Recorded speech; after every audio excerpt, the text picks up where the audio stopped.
দীর্ঘ ৩৫ বছর পর যে আমাদের রাষ্ট্র নির্বাচন হচ্ছে, সেইখানে যে আমি যে প্রথমবারের মতো গণতান্ত্রিক শব্দটা যদি শুনলেও এতদিন পর্যন্ত তার আমি প্রয়োগ করতে পারি নাই। প্রথমবারের মতো যে আমি গণতান্ত্রিক প্রক্রিয়াকে ভোট দিতে পারবো সেজন্য আমি অত্যন্ত খুশি। এবং আজকে ক্যাম্পাসে যে কালকে যে একটা ভোট গ্রহণ চলবে তারই যে আমেজ দেখতে পাচ্ছি, আমি এটার মতো খুশি আমার জীবনে হয়তো আর আমি পাইনি মনে হচ্ছে। এছাড়া হচ্ছে আজকে আমাদের রাবিয়ানদের যে ছাত্ররা তারই একটা আমরা এই দেখতে পাচ্ছি। সো আমি বলতে চাই আমরা যারা হচ্ছে প্রার্থীরা যারা আছেন যাদেরকে যোগ্য মনে করব তাদেরকে হচ্ছে মূলত আমরা ভোট দিব ইনশাল্লাহ। এবং পাশাপাশি আমি মনে করি যারা যোগ্য রাবিয়ানরা তাদেরকে ভোট দিয়ে জয়যুক্ত করব। পদ্মা সেতু, মেট্রো রেল এবং এলিভেটেড এক্সপ্রেসওয়ে নির্মাণের গর্বিত অংশীদার বসুন্ধরা সিমেন্ট। আমার পিছনের ক্রাউড দেখেই বোঝা যাচ্ছে যে আমরা কতটা উচ্ছ্বাসিত আগামীকালের নির্বাচন নিয়ে। আসলে সকাল থেকে ক্যাম্পাসটা খুবই নিস্তব্ধ ছিল, কিন্তু আমরা সন্ধ্যার পর থেকেই ক্যাম্পাসে পরিবহন চত্বরে আমাদের বিভিন্ন প্যানেলের এবং সাধারণ যারা প্রার্থী রয়েছে সবাই মিলে আমরা আমাদের দিনটাকে আমরা এক কথা চাঁদরাত বলি, চাঁদরাতটাকে আমরা খুবই আনন্দের সাথে গ্রহণ করতেছি এবং সবাই খুবই উদযাপন করতেছি।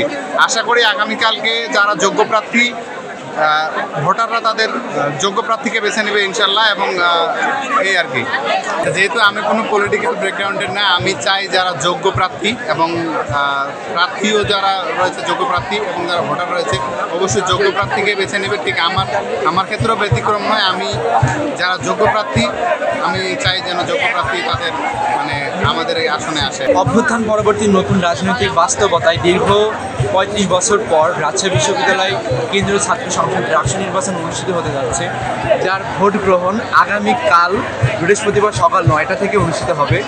এই যে এতগুলো বছর পর এই যে নির্বাচনটা অনুষ্ঠিত হতে যাচ্ছে, এটা কিন্তু শিক্ষার্থীদের জন্য একটা বড় পাওয়া এবং এটি আমি মনে করি বহুল প্রতীক্ষিত কাঙ্ক্ষিত একটি নির্বাচন। এই নির্বাচনে শিক্ষার্থীরা যোগ্য যারা প্রকৃত পক্ষেই যোগ্য তাদেরকেই বেছে নেবে বলে আমি মনে করি। আর এই যে ক্যাম্পাসের আগামীকালকে নির্বাচনকে ঘিরে এই যে পরিবহন মার্কেট সহ বিশ্ববিদ্যালয়ের বিভিন্ন চত্বরে যে একটা নতুন একটা আমেজ তৈরি হয়েছে, এই ব্যাপারটা কিন্তু সত্যি আমার মতো স্টুডেন্টদের ভালো লাগার। কারণ আমি এর আগে কখনো আমি নিজের ভোটাধিকার প্রয়োগ করতে পারিনি, এখানে কখনো ভোট দিইও নি। আগামীকাল হবে আমার প্রথম ভোট। এর কারণে আমি নিজে একজন প্রার্থী, একজন শিক্ষার্থী, আমার নিজের মধ্যে একটা অন্যরকম একটা ভালো লাগা কাজ করছে। আর আশা করি আগামীকালকে শিক্ষার্থীরা তাদের যোগ্য নেতৃত্বে বেছে নিবে। এর মাধ্যমে একটা সুষ্ঠু ধারার আসলে একটা রাষ্ট্র নেতৃত্ব তৈরি হবে বলে আমি মনে করি।